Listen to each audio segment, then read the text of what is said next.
privilegiado de poder iniciar essa aula para os irmãos, principalmente por causa deste assunto, que é um assunto que mexe comigo de maneira pessoal. É o meu assunto, por assim dizer, favorito, porque eu tenho uma experiência marcante com essa questão aqui, que eu gostaria de compartilhar no final da aula, se der tempo. Bom, hoje a nossa lição, como já lemos, é a sutileza da banalização da graça. Sutileza, como a gente já aprendeu na aula anterior, do domingo passado, é algo meigo, algo manso, por assim dizer, suave, né? Que vai acontecendo devagarzinho. E a graça é uma das doutrinas essenciais do cristianismo, da nossa fé. Por assim dizer, ela é a essência de tudo. É pela graça que nós somos salvos. Nós estamos aqui por causa da salvação. Estamos aqui porque fomos salvos. É a forma como alcançamos a salvação através da graça. Então, quão importante é essa doutrina? Então, hoje a gente vai pensar um pouco a respeito deste assunto e vamos ver a graça de Deus, a doutrina da graça, no contexto bíblico, né? Também depois no contexto histórico da Reforma Protestante e por fim vamos analisar a graça nos dias atuais, como que ela tem sido compreendida, como que ela tem sido respondida, por assim dizer, e assim vai ter uma aplicação a nós, para que nós não venhamos ser negligentes quanto a este assunto e recebamos ela de uma forma correta, para assim não estarmos banalizando, não estarmos desperdiçando um bem tão precioso que é a graça de Deus. Então, vamos à introdução. Nessa lição, estudaremos sobre a graça de Deus. Não há dúvidas de que nos últimos anos, os cristãos têm demonstrado maior interesse em conhecer melhor a doutrina da graça. Nesse sentido, pode-se dizer que há um despertar da graça. Contudo, para muitos, este ensino continua ainda ofuscado. Nesse aspecto, pode-se dizer que a doutrina da graça tem sido mal compreendida e, portanto, mal assimilada e, consequentemente, desvirtuada. Muito do que se prega e se ensina como sendo o Evangelho da Graça nada mais é do que uma forma deturpada da graça. É a graça barateada. Então, aqui no primeiro ponto, nós vamos compreender a graça. Nós vamos então agora ver a natureza da graça. De onde surge a graça? A graça nasce aonde, por assim dizer? Então, aqui diz, primeiro ponto, que a graça ela é divina. Ao se afirmar que a graça é divina, se quer dizer com isso que a sua origem está inteiramente em Deus. Foi Ele quem quis agir com graça. O testemunho bíblico é que aprove a Deus salvar os homens. 1 Coríntios 1, 21. Vamos ler? 1 Coríntios 1, 21. A palavra graça, ela significa um favor imerecido. Coríntios 1, 21.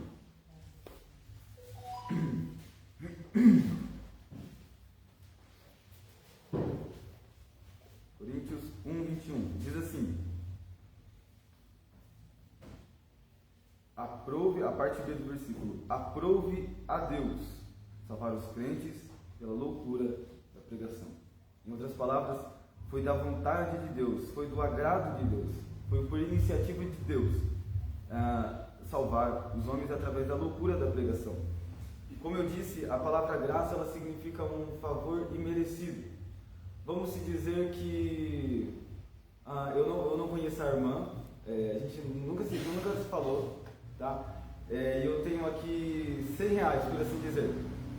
Então eu venho até a irmã, encontro a irmã na rua, por assim, vamos pensar, e te dou R$100. Estou te dando de graça. O que significa? Significa que eu estou dando R$100 a ela, não é porque ela fez algo para merecer, não é porque ela tem algo em si mesmo por assim dizer, que me levou a dar os R$100 a ela, mas eu estou dando o presente a ela unicamente porque eu quis. É graça. Não é merecido por ela, não é por causa de méritos dela, não é porque ela é diferente dos outros, é simplesmente porque eu quis dar graça a ela, quis presentear ela. Então, o mesmo que graça, a gente poderia chamar de presente. A graça é um presente de Deus, não é merecido, ok? Então vamos lá, continuando. Isso significa que a origem da graça, bem como a iniciativa da salvação, é ato de Deus. A graça, portanto, tem origem no céu. Ninguém pode salvar a si mesmo. O segundo ponto vai dizer que a graça ela é imerecida. A graça é um favor imerecido. Isso significa que ninguém merecia e nem tinha como merecê-la.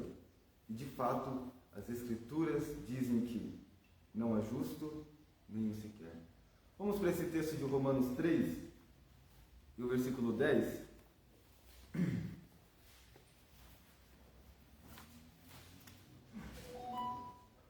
Porque ninguém merecia, por assim dizer, a salvação, esse presente de Deus. Porque não existe ninguém que seja bom, ou perfeito, ou justo aos olhos de Deus, pelas suas próprias obras. Romanos capítulo 3, no versículo 10, diz assim: como está escrito, não há um justo, nem um sequer. Versículo 11, não há quem entenda, não há ninguém que busque a Deus. Todos se extraviaram e juntamente se fizeram inúteis.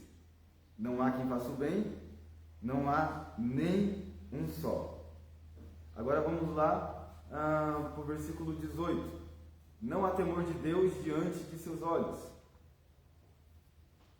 Agora o versículo 20. Por isso, nenhuma carne será justificada diante dele pelas obras da lei, porque pela lei vem o conhecimento do pecado. Aqui diz que pelas suas próprias obras, ninguém, por assim dizer, está em uma posição de merecimento diante de Deus, de ter direito de exigir algo. Todos estão devendo para Deus. Mas quando nós lemos esse texto de que diz que não existe nenhum justo, justo aqui significa reto ou perfeito, e o padrão é Deus, por isso que não existe ninguém que é justo, e também não existe ninguém que faça o bem, ou ninguém que seja bom. Talvez isso soa meio como contradição para a gente, porque nós vemos pessoas não convertidas, pecadores não arrependidos, cometendo atos de justiça. E então, nós vamos para o próximo versículo que vai nos explicar por que Deus diz isso. Isaías 64, versículo 6, onde, conversando com o Cláudio, eu disse a ele que esse é um dos versículos que mais me marca de toda a Bíblia. Isaías 64, versículo 6. Por que Deus diz que não existe ninguém que faça o bem, embora tenha pessoas fazendo o bem? Isaías 64, versículo 6. Alguém achou ali pra gente, por favor? Mas todos nós somos como o imundo, e todas as nossas justiças como o trapo da imundícia. Todos nós murchamos como a folha, e as nossas iniquidades, como um vento, nos arrebatam. Amém. Então, aqui diz que, primeiramente, todos nós somos como o imundo. O imundo aqui, provavelmente, a maioria dos estudiosos dizem que o imundo aqui se refere ao homem leproso. O homem leproso, ele era imundo, ele era considerado imundo, ele tinha que ficar afastado do arraial de Israel, da sociedade. Então ele diz assim, primeiro, todos nós somos como o leproso. O que isso significa? Significa que nós estamos apodrecendo vivos, por assim dizer. O ser humano, sem a graça de Deus, antes de receber a graça de Deus. Então o leproso, ele apodrece, mesmo vivo. A lepra, ela consome as cartilagens, por assim dizer, as partes mais sensíveis do corpo vai corroendo. Um leproso em estado atacado, ele fica sem os lábios, sem o seu nariz, sem a orelha.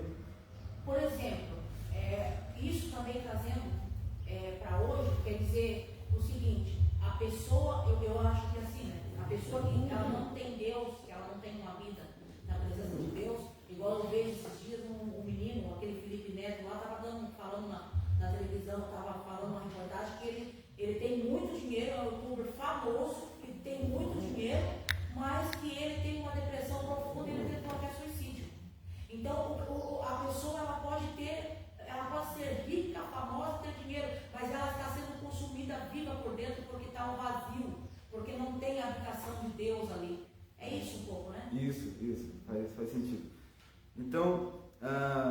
pense, todos nós somos como leproso. O leproso, ele, como eu disse, ele vai se decompondo, por assim dizer. E quando ele está num estado já agravado, a pele dele, ele começa a eminar sangue, água e pus. Ele fede, e fede muito. Um missionário que eu vejo na internet, ele disse que uma vez ele esteve em uma aldeia que tinha um grupo de leprosos. Ele disse que o cheiro daqueles leprosos pode se sentir a mais de quadras de distância. É algo sério. O ser humano apodrece vivo. Agora pense, nós como imundo, o ser humano minando sangue, água e pus, ferida aberta, minando sangue, água e pus. Esse é o coração do homem não regenerado. Jesus disse que do coração do homem procedem os nossos pensamentos, todos os pecados eles têm origem no coração do homem. Então pense no coração do homem como uma ferida que constantemente está minando podridão, sangue, água e pus. Agora, pense aqui, vamos voltar para o nosso versículo, todos nós somos como imundo.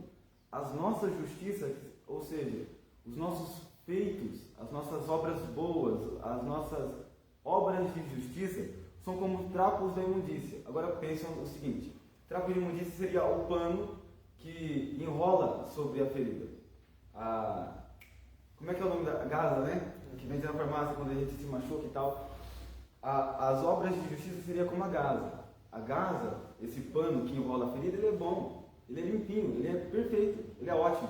Essas são as boas obras do homem não convertido. Ela é boa em si. Nós olhamos falando, olha, ele faz o bem. Mas agora você pega essa boa obra, essa gasa, esse pano bom, e enrola sobre essa ferida, que está me dando sangue, água e pus, que é o coração do homem pecador não regenerado. Dentro de poucos segundos, essa faixa ela vai estar tão podre, tão corrompida, quanto a própria ferida.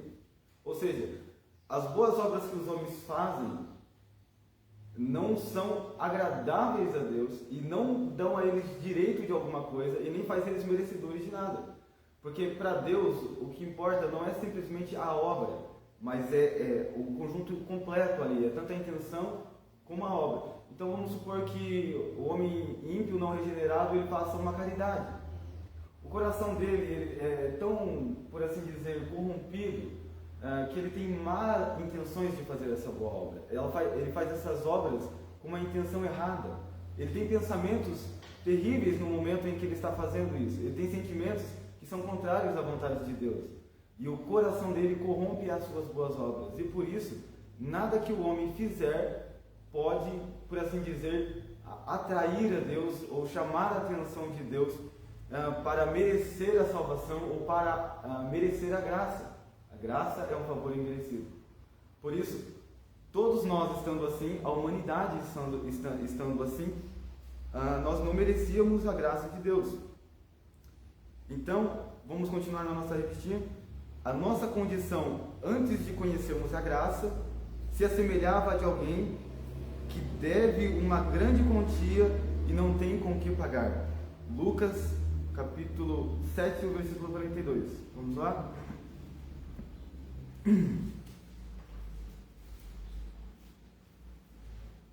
Então, não há nada que o homem faça que o torne merecedor da salvação. Lucas capítulo 7, versículo 42. Alguém lê pra gente? Não tem nenhum dos dois com que pagar. Perdoe-lhes a ambos. Qual deles, portanto, o amarás mais? Aqui uma pergunta que Jesus fez para Simão, né? Que duas pessoas deviam para uma pessoa. Uma devia mais, outra devia menos. A pessoa que tinha emprestado dinheiro para essas duas pessoas perdoou os dois. Aí ele faz uma pergunta: qual dos dois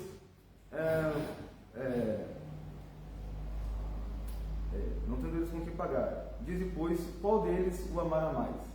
Então, quando aquele homem perdoa os seus dois devedores, qual deles ele amou mais, por assim dizer? Qual precisou ele usar mais amor?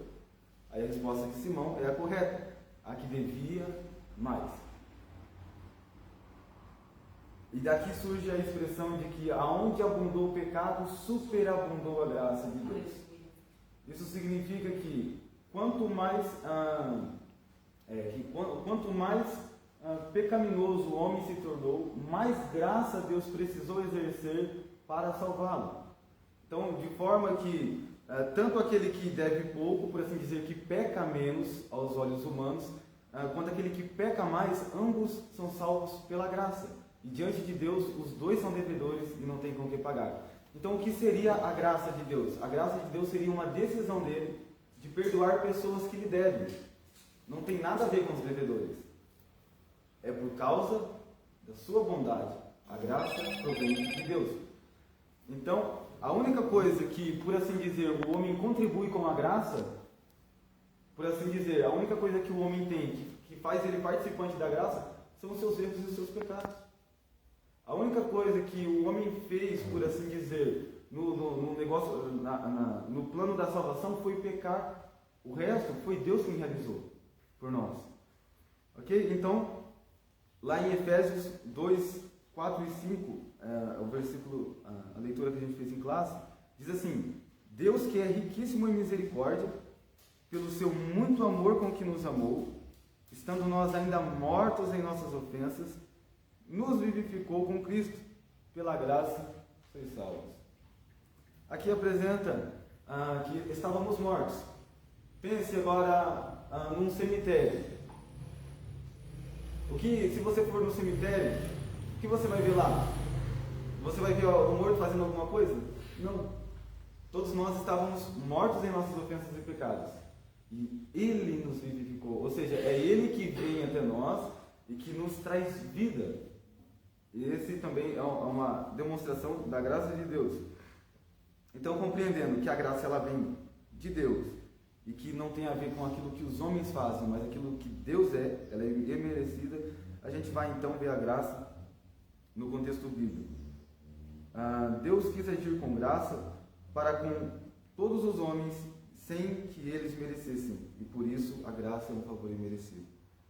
O segundo ponto lá, a graça no contexto bíblico. A necessidade da graça. Uma das doutrinas mais bem definidas e claras nas Escrituras é a referente à queda do homem. O primeiro fato a ser observado é que Adão, o primeiro homem, foi criado como um ser moralmente livre, podendo escolher o que fazer.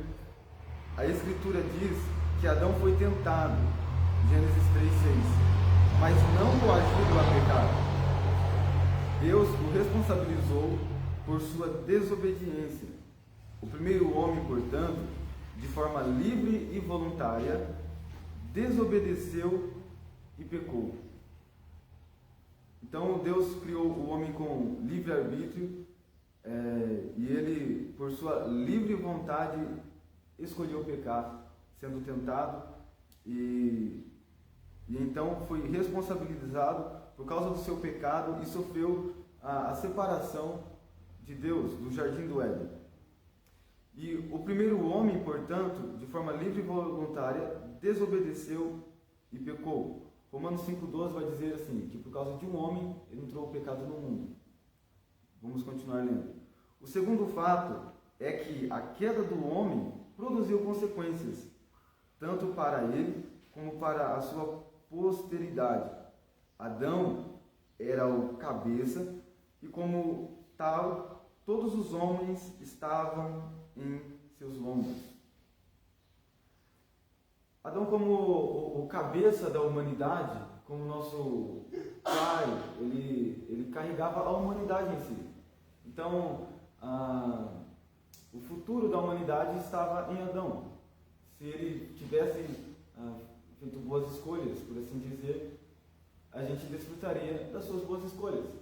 E como ele fez más escolhas, nós, por assim dizer, também colhemos essas consequências. E talvez alguém vai dizer assim que isso não é justo. Porque como que é Adão que erra e nós que pagamos o preço?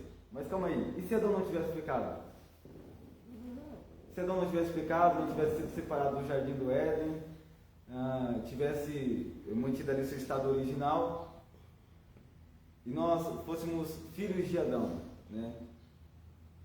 Seria justo a gente herdar todas essas bênçãos de Adão? Acredito que sim, não seria? E se é correto, nós recebemos aquilo que é bom, por causa dos méritos dele, não seria também justo a gente receber aquilo que é mal por causa das decisões dele? Então, assim, por causa de Adão, o pecado entrou no mundo e a consequência do pecado passou a todos os homens. É a parte B do versículo 12 do capítulo 5 de Romanos, que diz que, por isso, a morte passou a todos os homens, porque todos pecaram. A morte é esse estado de corrupção, de queda, que tornou o coração do homem corrompido. Ninguém, portanto, ficou fora da esfera do pecado. Romanos 3, 23 diz que todos pecaram e carecem da glória de Deus. Tendo caído no pecado, o homem não podia por si mesmo se libertar. Uma das consequências advindas da queda foi a necessidade da satisfação da justiça divina. Esse ponto aqui ele é interessante quando a gente fala a respeito da graça, porque a graça é justamente Deus trabalhando essa questão aqui. O homem pecou. Romanos 1, e o versículo, se eu não me engano, o versículo 18 vai dizer assim, que do céu se manifesta a ira de Deus contra todo o pecado praticado pelos homens. A santidade de Deus, a justiça de Deus, ao ver pecado, libera ira para a punição do pecado. Deus é santo e justo. E porque Deus é santo e justo, ele se ira com o mal. Salmos, ali o Salmo 5, o Salmo 7 e o Salmo 10, ele vai falar um pouco para a gente a respeito de que Deus é um justo juiz que se ira todos os dias. Deus tem ódio, por assim dizer, do mal, né, da maldade praticada pelos homens. Então, tendo os seres humanos caído em pecado, eles entraram debaixo da condenação de Deus. O que isso significa? Significa que quando eles erraram, quando a humanidade caiu em pecado, eles fizeram com que a justiça de Deus fosse despertada para a punição do mal. Então, a justiça de Deus, ela só se satisfaz punindo o pecado. Então, e essa questão que você falou sobre a ira de Deus, ele se ira sim, mas está também sendo relacionado em Apocalipse que a ira dele vai ser derramada sobre a terra. Então, essa ira que Deus está retendo sobre os pecados aqui na terra, vai ser lançada para a própria terra mesmo, quando se levantar lá em Apocalipse. Amém. Também. Então, qual que é a função da justiça? A função da justiça é essa: retribuir a cada um segundo as suas obras, dar o pagamento devido pelas ações de cada um. E visto com que todos pecaram, significa que todos merecem ser castigados e devem ser punidos. A justiça de Deus exige isso, porque Deus é justo, o caráter justo de Deus exige que Ele puna os pecados dos seres humanos. E por isso a justiça de Deus, ela fica insatisfeita, ela fica sedenta. Enquanto não acontece a punição dos pecados, a justiça de Deus não se satisfaz, ela não se aquieta, ela não fica, por assim dizer, satisfeita. Então, com o estado de queda, a justiça de Deus, ela precisa ser satisfeita, o mal precisa ser punido. Vamos continuar lendo a nossa revista. A queda foi a necessidade, uma das consequências advindas da queda foi a necessidade da satisfação da justiça divina. Por isso, a justiça de Deus exige a punição do pecado. Isso porque Deus, sendo justo e santo, não deixaria o pecado impune. Contudo, assim como Deus é justo, da mesma forma Ele é amor. Interessante isso, porque ao mesmo tempo que Deus é justo, que a justiça de Deus pede condenação dos pecados, morte àquele que cometeu o pecado, punição dos pecados, ao mesmo tempo que a justiça de Deus grita por isso, o amor de Deus aos seres humanos também grita, por assim dizer, por uma solução. uma forma de redenção, uma forma de salvá-los, porque Deus é amor e Ele amou a sua criação. E a gente vai ver aqui que alguns teólogos chamam isso de o duplo amor de Deus. Por que o duplo amor de Deus? Porque ao mesmo tempo que Deus, Ele ama a justiça e Ele deseja punir a maldade dos homens, ao mesmo tempo Ele ama os homens. E Ele deseja salvar os homens da punição dos seus pecados. E daí surge a questão da graça, o duplo amor de Deus. Deus ama a justiça, mas Deus também ama os seres humanos. Isso é dominado pelos teólogos como a doutrina do duplo amor de Deus. O amor de Deus à justiça e o amor de Deus à humanidade. Se por um lado a justiça divina exige a punição do pecado, por outro lado, o amor de Deus pela humanidade levou a prover a cruz como meio de justificação. E aí tem um texto de João 3,16, porque Deus amou o mundo de uma tal maneira que enviou seu único Filho para que todo aquele que nele crê não pereça, mas tenha vida eterna. A cruz é o encontro, por assim dizer, desses dois amores de Deus. Na cruz, Deus satisfaz tanto a sua justiça, como punindo a maldade dos homens em Jesus Cristo, como também recebe agora os seres humanos novamente como seus amigos, porque agora a sua justiça já foi satisfeita. Então na cruz, Deus ele satisfaz a sua justiça, a justiça de Deus que gritava, dizendo morte ao pecador, condenação ao pecado, manifestação de ira contra aquele que praticou o mal, é satisfeito, ela é cessada, ela é apaziguada. Como? Através de Jesus tomando os nossos pecados sobre si e Deus derramando a punição que era contra nós, a condenação, a ira que era contra nós, sobre o seu Filho Jesus na cruz do Calvário. E o amor de Deus, que por assim dizer, desejava ter os pecadores novamente para se reconciliar aqueles que estavam distantes dele com ele novamente, é realizado também na cruz do Calvário. Através da cruz, Deus faz a reconciliação com os homens. Aqueles dá uma virada na história, né, irmão? Dá uma virada na história. Um novo recomeço, uma nova história. Um novo encontro. Que maravilha. Se a gente olhar por esse lado maravilhoso, é um ápice, né? Se a gente for ver, a história vem rodando e chegou no ápice. O cume mais alto da história. Uns diriam assim que é o encontro da eternidade com o tempo. Na cruz do Calvário, o plano eterno de Deus se manifesta. É lindo. O Evangelho é a mensagem central das Escrituras. A graça de Deus é maravilhosa. Então, na cruz do Calvário, Deus demonstra duas coisas. O seu infinito amor pela humanidade, ao ponto de enviar o seu único Filho, mas na cruz também. Deus não só mostra somente o seu amor, mas Deus mostra também o quanto Ele é justo. Ao ponto de, quando o Filho dele toma culpa pelos nossos pecados, Ele chama a responsabilidade para si. Deus não poupa nem o seu Filho, mas pune os nossos pecados nele. Olha que Deus justo.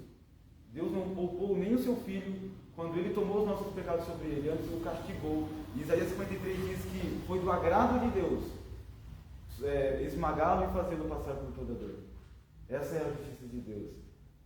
Um dos símbolos da justiça é uma mulher com uma faixa amarrada nos olhos, ou seja, a justiça cega.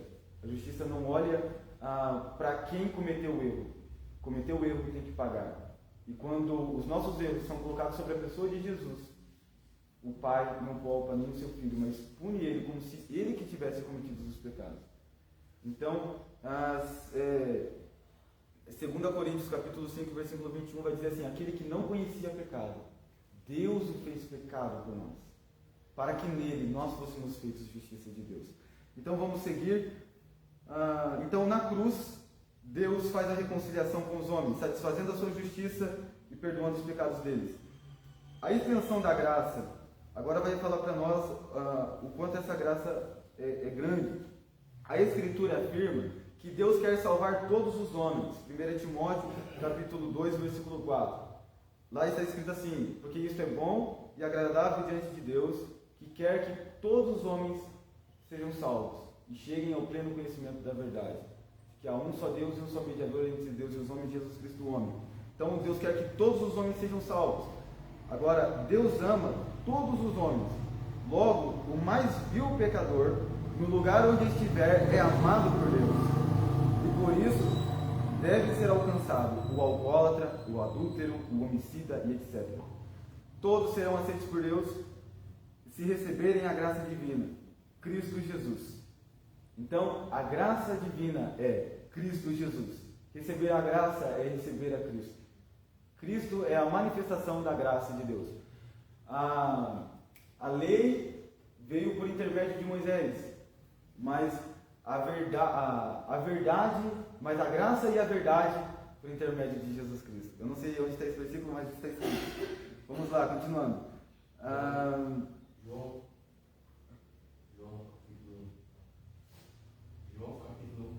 João capítulo 1, amém. A lei veio por intermédio de Moisés, mas a graça e a verdade veio por meio de Jesus. Jesus é a manifestação da graça de Deus. Essa graça ela é extensiva a todos os homens. O que isso significa? Significa que ela é oferecida a todos, em todos os lugares. Não importa o status social, o nível de pecado, o quanto essa pessoa pecou contra o seu Senhor, essa graça é oferecida a todos. Mas a gente precisa prestar atenção nesse ponto aqui, por quê? Porque tem uma doutrina que é o universalismo, ou os universalistas. Então a gente já vai entender isso aqui. A graça é extensiva a todos os homens, ela é universal, significa que ela não faz parte para uma nação somente como Israel, ela não faz parte simplesmente de um continente, mas ela é para o mundo todo, ela é universal. Uma coisa não tem relação com a outra. Contudo, essa graça não é universalista. Uma coisa não tem relação com a outra. O universalismo prega que todos, independentemente de credo, religião, ou arrependimento, ou comportamento, serão salvos. Então, isso é o que os universalistas pregam. Eles falam assim: Cristo na cruz, ele já levou todos os pecados. Ele já salvou todos os homens na cruz. Agora, todos serão salvos. Tem alguns universalistas que acreditam até mesmo que Satanás vai ser perdoado. E que no final de todas as coisas, Deus vai receber todos para si novamente. Então é uma visão equivocada das Escrituras, que desconsidera a doutrina do inferno, desconsidera o fato da justiça de Deus. E há muitas pessoas que defendem isso hoje em dia. Então a graça ela é universal, ela é oferecida a todos os homens. Mas não significa que todos serão salvos. Significa que aqueles que receberem a graça de Deus, esses serão salvos. E não importa quem sejam esses. Eles recebendo a graça de Deus, eles serão salvos. Ok? Então, ao contrário, a graça é universal porque é estendido a todos os homens. Todos os que se arrependerem e confessarem a Cristo podem ser salvos. A graça é oferecida a todos. Tito 2:11. Contudo, só se torna eficaz na vida daqueles que creem. Marcos 16:16 diz assim: "E por todo mundo pregar o Evangelho a toda criatura. Aquele que crer e for batizado será salvo." Então o preço já foi pago, mas só se torna eficaz, só se torna válido na vida daquele que crê. Ok? Então a fé é uma condição para ser salvo. Agora João 6:47. Vamos ler aqui. Diz assim. As pessoas colocam assim que elas podem ser, está escrito aqui, o universalismo prega que todos, independente do credo, religião, ou arrependimento ou comportamento, serão salvos. Ao contrário, a graça é universal. Então, quer dizer, eles, a porta larga, não é dessa forma que vai ser. Nós temos uma regra a cumprir. Como está dizendo lá no primeiro começo, servir a Jesus não é assim tão fácil, requer de nós também.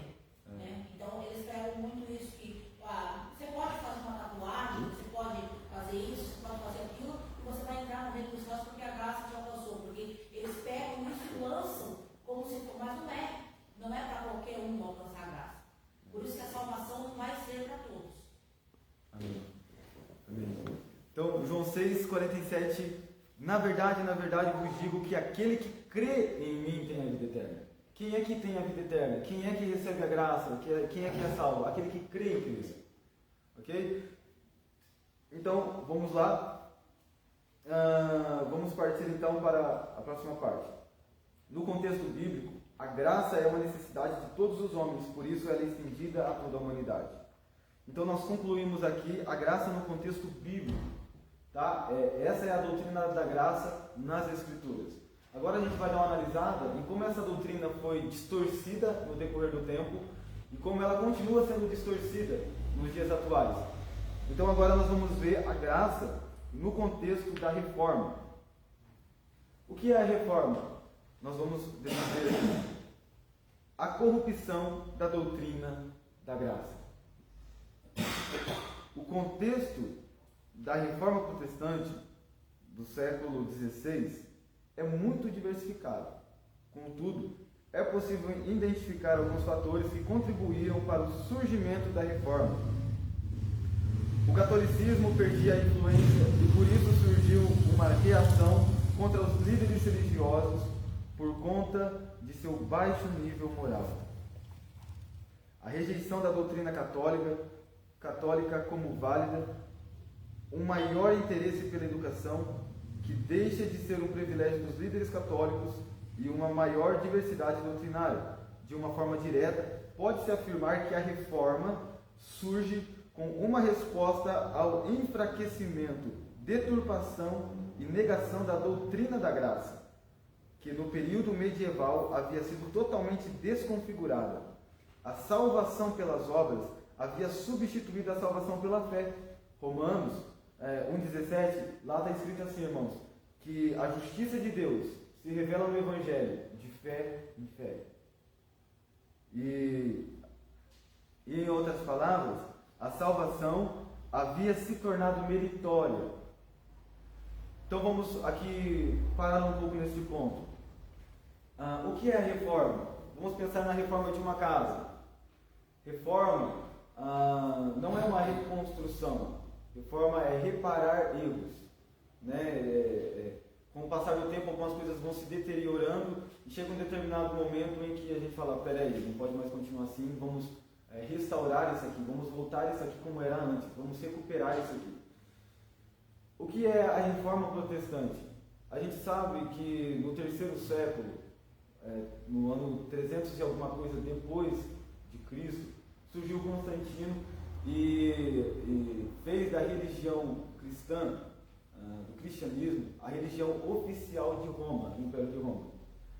Agora a fé cristã passou a ser do governo, por assim dizer, passou a ter um envolvimento com a política, e a partir desse tempo foi cada vez mais se deteriorando, se deturpando, se corrompendo os ensinamentos daqueles que estavam na liderança, porque eles se envolveram com a política de uma forma tão íntima, o mundo, por assim dizer agora, aqueles que não eram convertidos, como a religião se tornou, uma religião cristã se tornou a religião oficial, para você, por exemplo, ser de Roma, você tinha que ser cristão. Então, todo mundo se tornou cristão. Agora não é mais a questão de quem nasceu de novo, de quem vive uma nova vida, de quem demonstra arrependimento e fé em Jesus. Mas geral agora tornou-se igreja. E, portanto, o mundo começou a influenciar de uma forma muito forte a liderança. E os próprios líderes se corromperam por causa do poder, porque eles se tornaram como políticos, eles exerciam poder sobre as pessoas. E com o passar do tempo foi cada vez mais piorando, foi introduzida a intercessão dos santos, né? A idolatria, foi inserido outras doutrinas, as doutrinas do batismo infantil, da salvação por obras. Quando chega o ano de 1500, o cenário é terrível. Tem um filme de Martinho Lutero que eu aconselho a igreja está assistindo, que é excelente, é sobre a reforma protestante. Para os irmãos terem uma ideia, quando chega no ano de 1500, o catolicismo já não tinha mais nada a ver com o cristianismo bíblico. A salvação já não era mais através de Cristo, eles já não falavam mais a respeito da cruz de Cristo, e que para que os homens fossem salvos eles precisavam crer em Jesus e que essa era a única forma de ser salvo. Agora eles vendiam indulgências. Então você comprava alguma coisa para você ter uma casinha no céu, por assim dizer. Então eles tinham lá, vamos supor aqui, olha, aqui estão os ossos do apóstolo tal. Quem tocar aqui vai tirar um parente do purgatório por 1000 anos. E escravizava o povo, era uma lavagem que fazia na mente do povo, era uma verdadeira escravização psicológica naquela época. A salvação era através de obras, ou seja, eles falavam que para as pessoas serem salvas, eles precisavam dar dinheiro para a igreja, eles precisavam realizar algum ritual, alguma coisa assim. E até hoje no catolicismo, tem ali, eu não estudei a profundidade do catolicismo, mas tem 7 coisas que você precisa fazer ali, né, para consumar ali a sua salvação. Então, é uma salvação através de obras, através de coisas que você faz. E foi nesse contexto que surge Lutero. Lutero era um monge agostiniano, e ele, ao estudar as escrituras, ele percebeu que, calma aí, isso aqui está tudo errado. A Bíblia, as escrituras que eu estou lendo, dizem que a salvação é pela fé e através de Jesus. Nada que os homens façam é capaz de torná-los merecedores da salvação, mas a salvação é por meio da fé em Jesus, seguida de uma transformação pelo Espírito Santo. Então, Lutero ele começa a se levantar contra o catolicismo daquela época. Ele começa a se levantar contra o Estado. Uma das coisas que daquela época, que hoje já não é mais assim, é que somente os papas, somente os líderes, os monges da Igreja Católica é que poderiam ter acesso às Sagradas Escrituras, e elas eram somente em latim, e elas eram pregadas e lidas nas cerimônias em outro idioma, o idioma latim, para que o povo não entendesse. Porque o conhecimento, ele é libertador. Jesus disse: conhecereis a verdade, e a verdade vos libertará. Naquela época não havia nem sequer uma fagulha de luz da verdade. O povo vivia em trevas. E os que estavam buscando a salvação estavam tão em trevas quanto aqueles que estavam completamente entregues ao pecado. Não existia mais pregação do Evangelho. Jesus já não era mais o centro do culto, já não era mais o centro das pregações, mas o interesse agora é o interesse estadual, era poder, era dominar e acumular riquezas. Tanto é que hoje em dia muitos líderes de vários lugares do mundo procuram o Papa para obter perdão, porque na mente deles foi colocado que o Papa tem a capacidade de perdoá-los.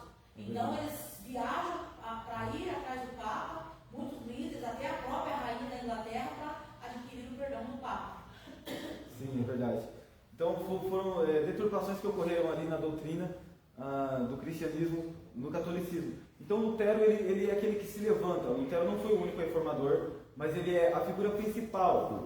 E qual que é o principal tema ali de Lutero? É que a salvação é somente pela fé.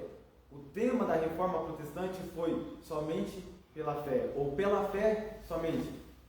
A reforma protestante ela teve cinco lemas.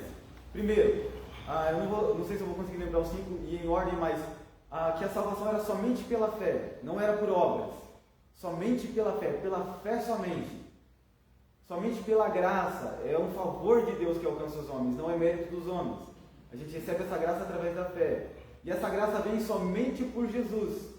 E por isso a glória deve ser somente dada a Deus e a Cristo, e não aos homens, e não à liderança, por assim dizer. E o quinto tema era que era somente as Escrituras, 5 solas. Sola graça, sola é somente em latim, sola graça, sola Escritura, sola fé, solo Christus e soli Deo glória, que é somente a Deus a glória. Então esses são 5 solas da reforma protestante, mas o mais forte era somente pela fé, porque o povo estava sendo escravizado para obter salvação. Então Martinho Lutero ele levanta com 94 teses. Vamos continuar lendo aqui. Ponto 2. Como foi observada a reforma, portanto, surge como uma reação à corrupção da doutrina da graça.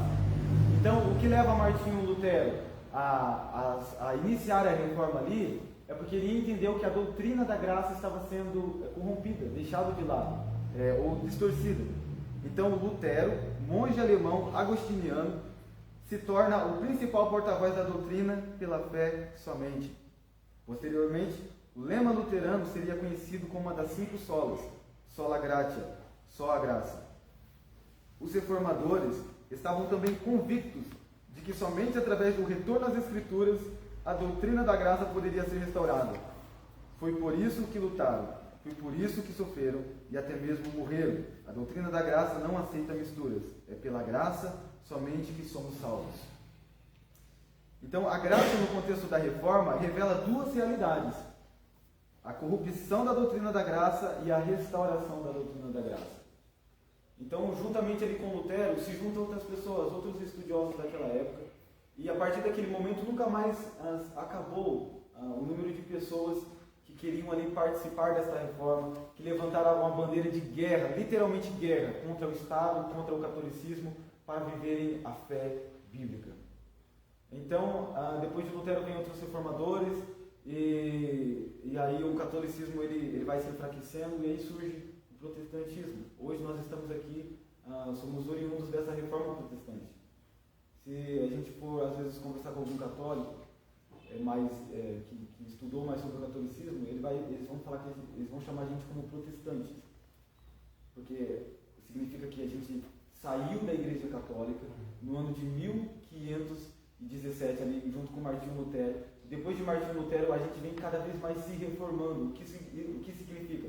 Significa que a gente olha para as Escrituras, analisa as nossas práticas, analisa o nosso entendimento, analisa como nós estamos vivendo, e se for necessário, se tiver alguma coisa errada, nós então nos reformamos, nós mudamos para nos adaptarmos ao que está escrito, porque as Sagradas Escrituras se tornou para nós, e é para nós, os protestantes, os que vêm depois de Martinho Lutero, aí desligados do catolicismo, a única regra de fé e de prática.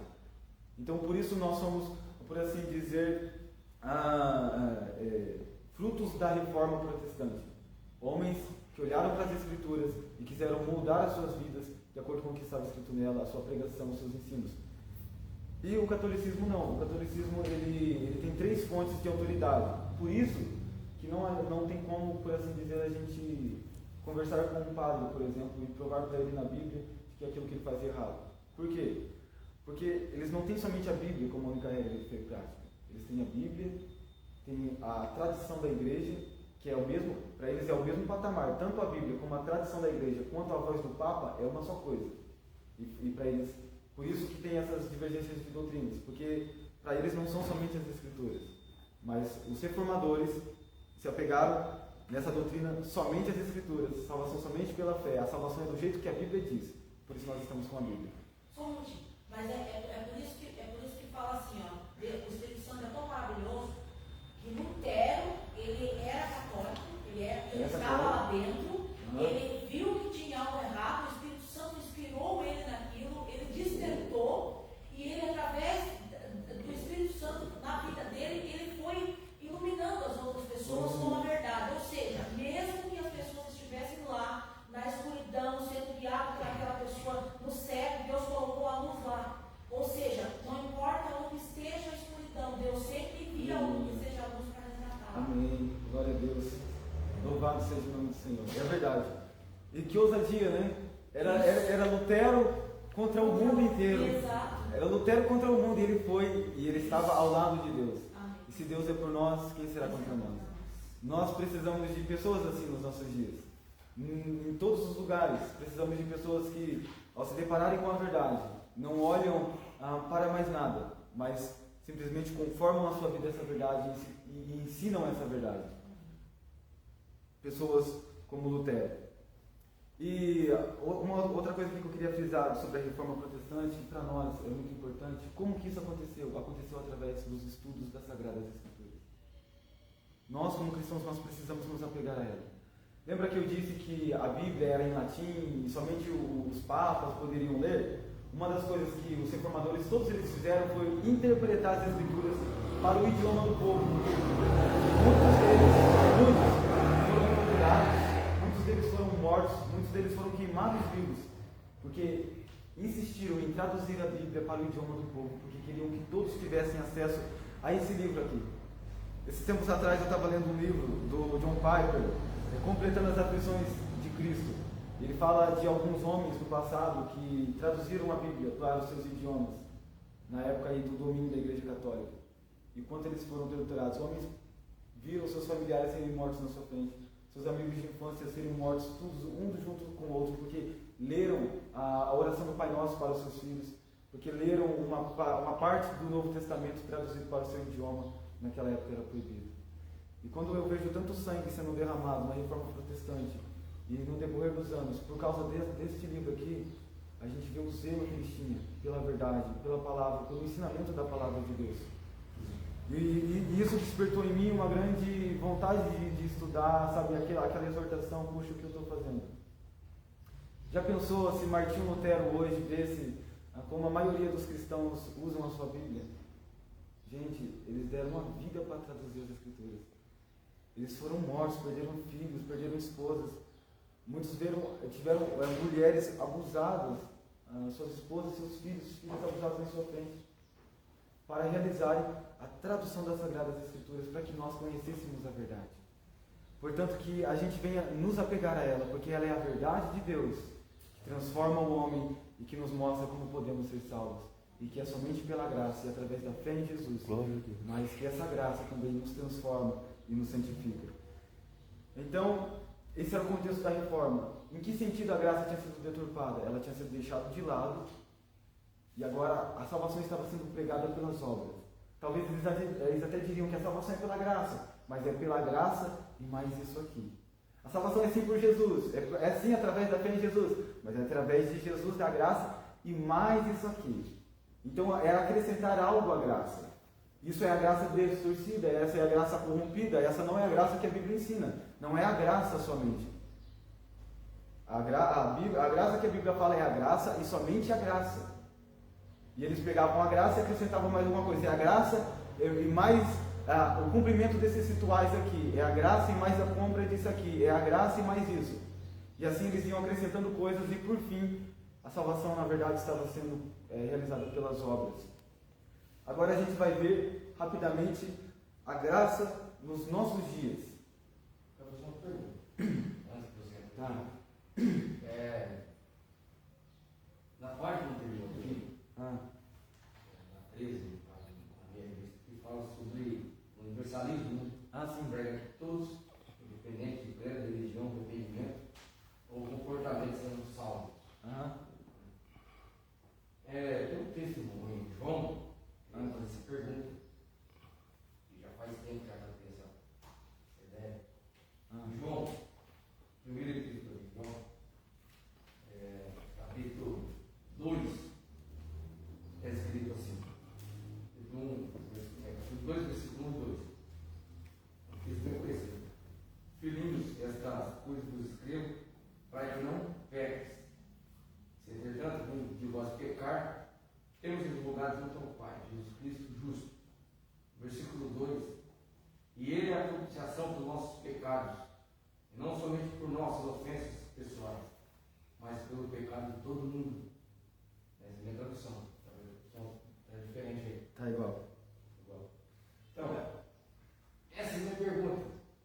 O sangue de Jesus, ele fala assim, olha, Jesus é a propiciação pelos nossos pecados, não somente nossos, mas de todo mundo. Ou seja, o sangue de Jesus valeu para o mundo todo, todos aqueles que estão vivos. Então a pergunta que fica e aquelas pessoas que não conseguiram ouvir o Evangelho, de hipótese alguma, que morreram? E aí, receberam a salvação? Por exemplo, uma pessoa que está lá na África. Nunca um índio, por exemplo. É índio, pessoal da África, pessoa que nunca ouviu. Nós vivemos no tempo presente, mas o Evangelho da Graça veio mais de 2000 anos aí. Esse nome de 2000 anos, muitas pessoas não foram alcançadas. Então, o sangue de Jesus, essas pessoas que morreram lá, as pessoas receberam a salvação ou não receberam a salvação? Olha, uma coisa muito certa nas Escrituras. A única forma das pessoas serem salvas é através de Cristo. E crendo na pessoa de Cristo Jesus. Olha só, a gente leu um versículo aqui, primeiro versículo acho que a gente leu foi, se eu não me engano, 1 Coríntios, que diz assim, que aprove Deus, 1 Coríntios 1:21, que aprove Deus salvar os crentes pela loucura da salvação. O método como Deus salva, a forma pela qual Deus salva os homens é através da pregação. Existe salvação para aqueles que não ouviram o Evangelho? Pelo que a Bíblia apresenta, eu diria que não. Porque, então, alguém pensaria assim, mas é injusto, porque eles nunca ouviram, por que eles não vão ser salvos? Né? Eles são inocentes. Não existe inocente na Bíblia. A Bíblia fala que os homens nasceram inimigos de Deus, a vida deles é inimiga de Deus, eles fazem todo mal contra Deus, e a menos que eles recebam o Evangelho de Cristo, eles serão condenados. Então, a graça ela se estende a todos os homens, mas ela só é válida, por assim dizer, para aqueles que creem em Cristo Jesus. Portanto, se eles não creem em Cristo, se eles não creram em Cristo Jesus, se eles não ouviram o Evangelho e não creram nele, eles não serão salvos. Por isso que diz que pela graça foi salvo, né? Por meio da fé. Se não tiver a graça, não tiver a fé em Jesus, não adianta. Esse é um dos motivos pelo qual Paulo tanto se esforçava e pelo qual os missionários tanto se esforçam. É porque há uma crença verdadeira das Escrituras de que a única forma das pessoas serem salvas é através da pregação. E quando fala que Jesus ele é a propiciação pelos nossos pecados, mas não somente pelos nossos, mas pelos de todo mundo, significa que o sacrifício de Cristo ele não foi realizado, o valor do sacrifício de Cristo não é somente por nós, ele não é válido somente para pagar a nossa dívida, mas o valor do sacrifício de Cristo é suficiente para pagar a dívida de todos os pecados do mundo e de todos os pecadores. Ou seja, ele não morreu simplesmente para pagar os nossos pecados, mas para pagar os pecados de todo o mundo. Mas a forma pela qual as pessoas recebem esse pagamento, por assim dizer, é através da fé nele. A palavra mundo, o apóstolo João, essa questão da palavra mundo, eu tenho que ir bem rapidinho aqui, ele usa de várias formas. Olha só, eis o Cordeiro de Deus que tira o pecado do mundo. Porque Deus amou o mundo de uma tal maneira. Tem uma outra passagem que diz assim, que o mundo já está no maligno. Que nós estamos na luz e o mundo já está no maligno. Então, ao mesmo tempo que ele se refere ao mundo para dizer todos nós, ele usa a palavra para se referir à igreja, ele usa também a palavra mundo para se referir aos que estão perdidos. Ele também usa a palavra mundo para se referir ao universo e tal, e outras questões que a gente precisaria aqui de mais tempo para estar falando. Mas Deus esse certo entendimento também para que não vejam a graça de Deus, a glória de Deus. Então vamos ver que falta só mais 10 minutos. A gente precisa falar agora da graça no contexto contemporâneo. Espero ter chegado onde você queria, mas não temos mais tempo. Vamos lá. A graça no contexto contemporâneo. O que isso significa? Como a graça está sendo vista e recebida nos nossos dias, no momento de agora, no contemporâneo. A graça barateada. Há muito a expressão graça barata foi introduzida na literatura para expressar a vida cristã nominal ou mundanizada. De fato, o evangelho expresso por alguns ensinadores não reflete mais a graça. Parece que quanto mais crescem, menos influência os evangélicos estão causando na sociedade. Urge a volta para o evangelho da genuína graça de Deus. Então, esse evangelho aqui é aquele que a nossa irmã Cláudia citou ali. Aquela questão de que fala assim, olha, Jesus morreu pelos nossos pecados, estamos em paz com Deus, e por isso agora vamos viver da forma como nós quisermos, né? A graça barata é uma graça que você recebe, por assim dizer, e não leva em conta o preço dela. Então, por um lado, a reforma despreza a graça, dizendo que você precisa fazer coisas além da fé em Jesus para ser salvo.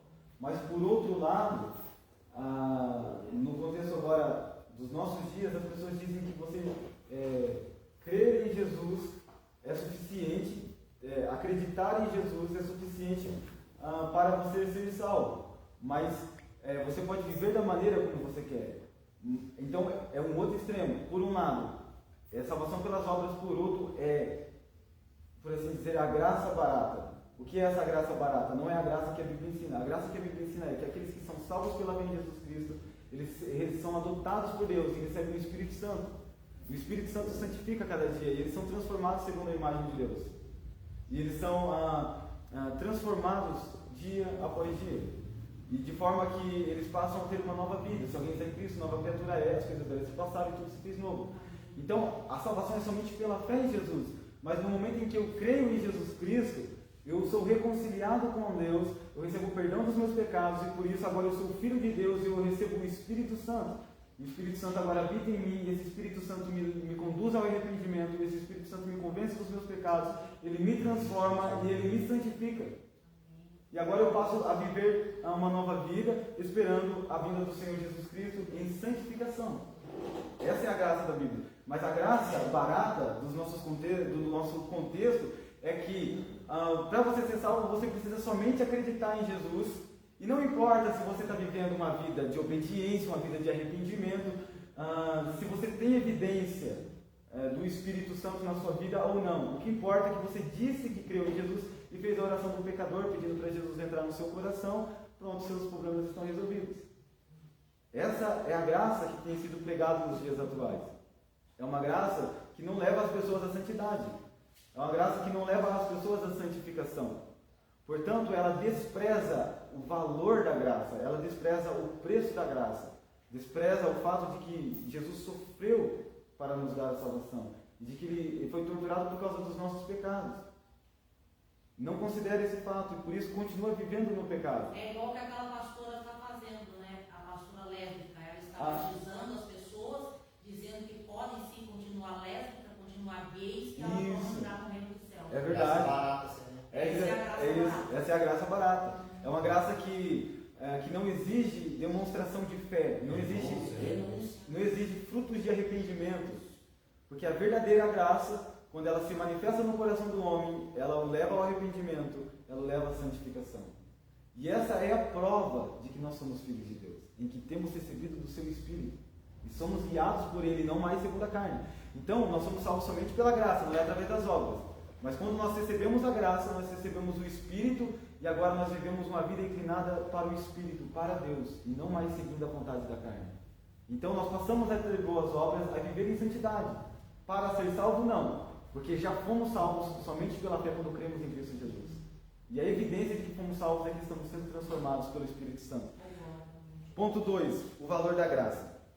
Escrevendo aos Coríntios, o apóstolo da graça afirmou: Paulo foi um defensor do Evangelho da Graça. O apóstolo sabia o alto preço que custou a nossa salvação. O sangue de Cristo, a salvação é de graça, mas o seu preço custou caro. Vocês foram comprados por preço. 1 Coríntios 7:23. Paulo foi um defensor do Evangelho da Graça. Em seu tempo, ele não aceitou de forma alguma os penduricalhos que alguns cristãos quiseram pôr ao Evangelho. O apóstolo sabia do alto preço que custou a nossa salvação, o sangue de Cristo. A salvação é de graça, mas o seu preço custou caro. Duas coisas precisam ser observadas neste texto. Primeiramente, a voz passiva do verbo grego indica que outra pessoa fez a transação por nós. E o tempo verbal, aoristo, diz que essa transação foi completa, não há mérito humano. Cristo pagou o preço e fez tudo por nós. Nada mais precisa ser acrescentado à nossa salvação. Isso é graça. No contexto contemporâneo, é preciso tomar cuidado com o barateamento da graça e priorizarmos o valor de tão grande doutrina cristã. Então, para encerrar aqui, eu queria que vocês, rapidamente, falta poucos minutos ali, 5 minutos para a gente encerrar, se vocês tiverem algum exemplo da deturpação da graça nos nossos dias, tanto de pessoas, por assim dizer, que não consideram que a salvação é somente pela graça e estão fazendo coisas para tentar ser salvos, que é a salvação por obras, tanto daquelas que dizem que a salvação é pela graça, mas vivem uma vida entregue ao pecado. Vocês têm algum exemplo para citar?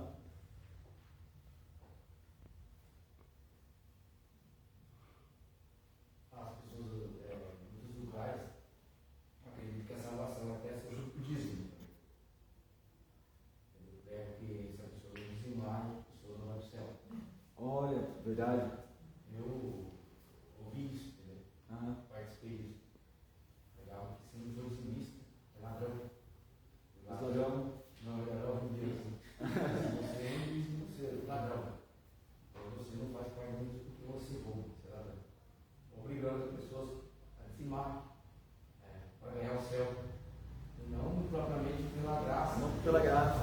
Eu sou grato a Deus por isso eu devolvo aquilo que Ele deu. Louvado É a seja questão do Deus. pão e da semente. Louvado. Eu sou grato a Deus pela graça que Ele me deu, por isso eu devolvo. Amém. Aquilo não por obrigação, por impulso, mas ensinado que pela graça. Isso é grato. Uma salvação não é dada por. Como o Martinho até fez comprar o dízimo, etc. Estava dando um boi ou fazendo, recebeu a salvação. E existe até hoje essa igreja aí, que é uma igreja muito não tem 63 anos. Olha, esse é um ótimo exemplo. Essa questão essa é o mesmo contexto da reforma. É o sentido do extremo das obras. Então, a salvação é assim pela graça. É através da cruz de Jesus, através daquilo que Ele fez na cruz. Mas não é só isso. Tem alguma coisa a mais. Se você não fazer isso, você não vai ser salvo. Então, essa não é a graça que a Bíblia ensina. A Bíblia ensina que a salvação é somente pela graça. Vocês podem ver que quando Paulo ele vai trazer exortação para a santificação, a obediência, ele não faz isso como uma moeda de troca para a salvação. Primeiro ele vai falar, olha, vocês já foram salvos pela fé em Jesus. Vocês já foram comprados por um preço muito caro, pelo sangue de Jesus, vocês pertencem a Ele. Agora, portanto, porque vocês já pertencem a Ele, porque vocês já foram salvos, e agora vocês pertencem a Ele, agora sim vocês devem viver para Ele. Vocês devem fazer da vida de vocês um sacrifício vivo, santo e agradável a Deus. Vocês devem ter uma resposta a essa tão grande salvação. Porque vocês foram comprados para Ele, vocês pertencem a Ele, portanto não façam mais a vontade de vocês. Portanto agora obedeçam a Deus. Então ele faz isso sempre como uma exortação para o reconhecimento da salvação que Ele conquistou para nós. Uma exortação para a gratidão por aquilo que Ele fez por nós e também para vivermos por aquele que nos comprou. E não como uma exortação assim, faz isso senão você vai perder a sua salvação. Entende? Eu ouvi bem rapidinho. 1 minuto. Meu Deus. Uma pessoa falou para mim assim, fulano falou que vai orar para mim ver se, ele perguntou, Giovana, vê se é certo. Fulano falou que vai orar para mim ser abençoado, e eu sendo abençoado, eu vou abençoar essa pessoa, e eu posso até alcançar a salvação. Aí ele falou, mas a Bíblia não fala que nós podemos pedir diretamente para Deus? Para que esse intermediário todo? Você acha que é certo? Eu falei, não é certo, porque, como assim? Ele vai orar para você ser abençoado, então é uma vergonha. Porque se você é abençoado, então você vai ter que abençoar ele, e ele sendo abençoado por você, você pode alcançar a salvação? Eu falei, errado. Muito errado. Você vai vergonha. Errado. Nesse tempo agora, imagina aquela época. Meu Deus. Então, conclusão. Nessa lição, partimos da necessidade de se compreender corretamente o que é a graça de Deus. Vocês percebem que o compreendimento certo dessa doutrina traz uma boa qualidade de vida cristã. Se nós não compreendermos isso, ou nós vamos viver se esforçando para cumprir a lei, para tentar obedecer, para tentar cumprir a lei, para tentar ser salvo, portanto a gente vai viver com medo, com dúvida se somos salvos ou não. Ou por outro lado, se a gente não compreender ela da forma correta, a gente vai viver entregue ao pecado, dizendo, não, Jesus já fez tudo que precisava ser feito. Então, é muito importante o entendimento correto dessa doutrina. Vimos como a graça de Deus foi entendida em diferentes contextos. A Bíblia é sempre a régua através da qual qualquer entendimento da doutrina da graça precisa ser medido. Como revelou na Reforma, a Escritura continua ecoando em nossos dias. A salvação é somente pela graça. Então, perguntas bem rapidinhas. O que se quer dizer com a expressão a graça é divina? Vamos lá, gente. O que quer dizer a expressão a graça é divina? Significa que a graça vem de Deus. Amém. Versículo 2. Pergunta 2. Qual é a diferença entre a graça universal e a graça universalista? Qual é, meus irmãos, a diferença entre dizer que a graça é universal e que a graça é universalista? A gente chegou a perguntar várias vezes sobre a mesma coisa. Vamos lá. Universal é todos os países, todo lugar. Alcança todo. Tá, e a universalista? E a universalista? A universalista é aquela que diz que todos, independentemente de credo, de religião, de arrependimento de fé, vão ser salvos.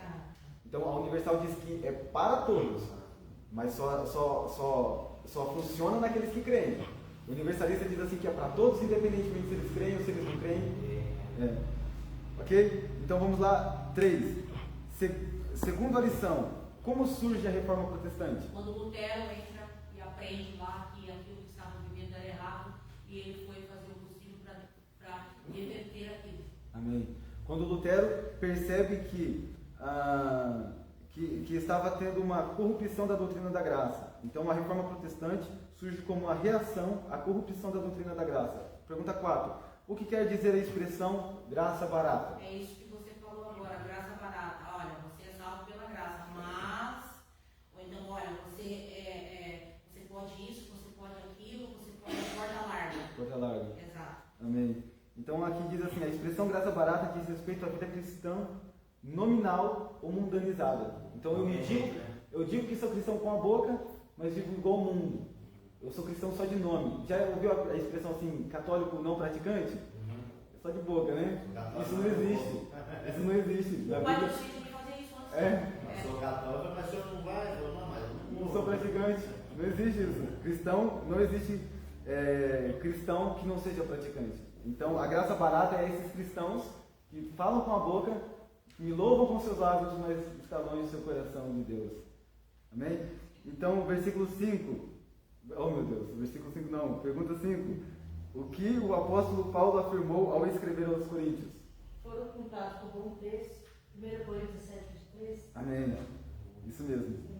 Então, gente, encerramos aqui a nossa aula. Eu já me superei. Eu atrasei só 5 minutos, desculpa. Estou melhorando, glória a Deus. Amém. Mas, se coloque em pé. Professor, agora pode